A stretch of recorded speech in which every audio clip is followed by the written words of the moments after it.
Everyone, నమస్తే. Welcome to my channel ఏజీకే diaries. ఈరోజు మనం టమాటా బాత్ ఎలా తయారు చేయాలో చూద్దాం పదండి. మన ఇంట్లో అవైలబుల్ గా ఉండే ఐటమ్స్ తోనే తయారు చేసుకోవచ్చు. ఇది మన పక్క స్టేట్ కర్ణాటకలో కుష్కా రైస్ అని కూడా పిలుస్తారు. పక్కా కొలతలతో చాలా టేస్టీగా ఎలా తయారు చేయాలో చూద్దాం రండి. ఒక చిన్న రోగులు తీసుకొని దాంట్లో మిర్చి, ఒక 5 నుంచి 6 గార్లిక్, కొంచెం అల్లం అండ్ కొంచెం జీరా వేసుకొని కచ్చా పచ్చాగా దంచుకొని ఒక ప్లేట్లో తీసుకొని పక్కన పెట్టుకుందాం. నా కంటెంట్ అండ్ నా ఛానల్ మీకు నచ్చినట్లయితే నా ఛానల్ నేమ్ ఏజీకే డైరీస్ సబ్స్క్రైబ్ చేసుకొని ఒక లైక్ చేయొచ్చు కదా, నాకు మంచి ఎంకరేజ్మెంట్గా ఉంటుంది. నెక్స్ట్ మనం 2 నుంచి 3 ఆనియన్స్, 2 నుంచి 3 టమాటాలు సన్నగా కట్ చేసి పక్కన పెట్టుకుందాం. అలాగే కొత్తిమీర, కరివేపాకు తీసుకొని పక్కన పెట్టుకొని మరియు ముందుగా దంచి పెట్టుకున్న మిర్చి స్టఫ్ కూడా రెడీగా పక్కన పెట్టుకుందాం. నేను టమాటా బాత్ని కుక్కర్లో తయారు చేస్తున్నాను. మీకు కుక్కర్ అవైలబుల్ లేకపోతే పాత్రలోనైనా తయారు చేసుకోవచ్చు. ముందుగా స్టవ్ వెలిగించుకొని 2 స్పూన్లు ఆయిల్ వేసుకొని ఆయిల్ బాగా కాగాక 1 స్పూన్ ఆవాలు, 1 స్పూన్ జీలకర్ర, 2 నుంచి 3 యాలకులు,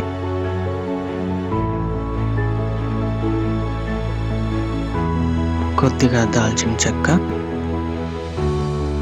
3 నుంచి 4 లవంగాలు, ఒక బిర్యానీ పువ్వు వేసుకుందాం. ఇవన్నీ కొద్దిగా బాగా వేగాక ముందుగా మనం కట్ చేసి పెట్టుకున్న ఆనియన్స్ వేసి బాగా ఫ్రై చేసుకుందాము.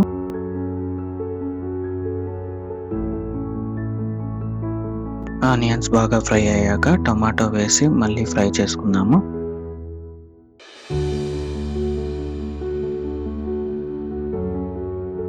ఒక 2 నుంచి 3 నిమిషాలు కుక్కర్ మూత పెట్టి బాగా ఉడకనిద్దాము. కుక్కర్ మూత లూజ్గా పెడుతున్నాను, టైట్గా పెట్టట్లేదు. మళ్ళీ మూత తీసి బాగా ఒకసారి కలిపి ముందుగా మనం ప్రిపేర్ చేసుకున్న మిర్చి స్టఫ్ని కూడా వేసి ఒకసారి బాగా తిప్పుకుందాము.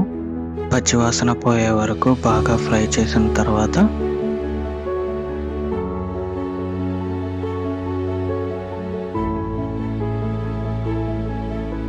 ఒక 3 నుంచి 4 స్పూన్లు పెరుగు వేసుకొని మళ్ళీ బాగా కలుపుకుందాము.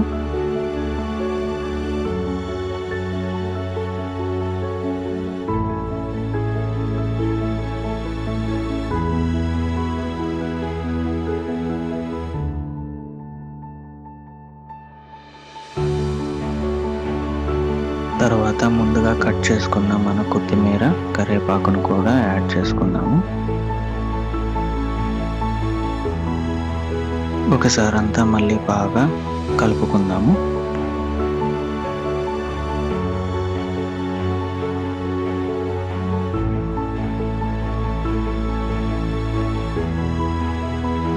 తర్వాత సరిపడా ఉప్పు కలుపుకుందాము.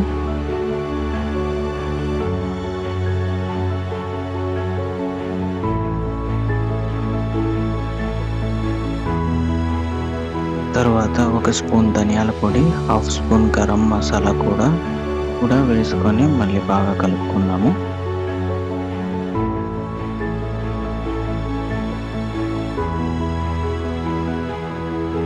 ముందుగా నానబెట్టుకున్న 2 గ్లాసుల రైస్ని కుక్కర్లోకి వేసుకుందాము. వేసుకొని ఒకసారి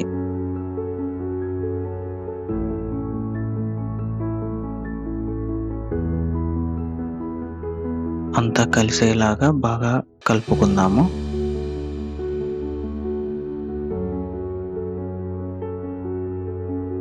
బాగా కలిసిన తర్వాత నేను 2 గ్లాసులు నార్మల్ రైస్ తీసుకున్నాను. దానికి సరిపడా 4 గ్లాసులు వాటర్ పోసుకుంటున్నాను.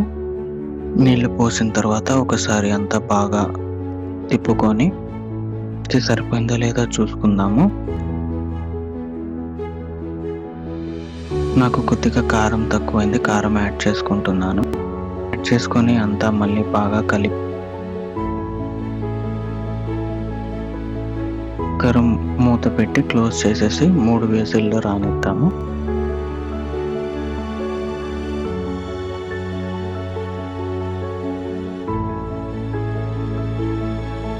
మూడు విజిల్లు వచ్చాక మన టమాటా బాత్ రెడీ అయిపోయింది.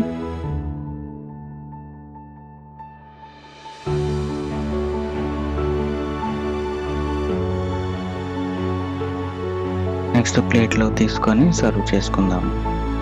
టేస్ట్ చాలా బాగా వచ్చింది. మీరు కూడా ఇంట్లో ట్రై చేసుకొని ఒకసారి టేస్ట్ చేసేయండి. Thank you. ఇంకా సబ్స్క్రైబ్ చేసుకోకుండా చూస్తున్న వాళ్ళు సబ్స్క్రైబ్ చేసుకొని లైక్ చేసుకోండి ప్లీజ్. Thank you.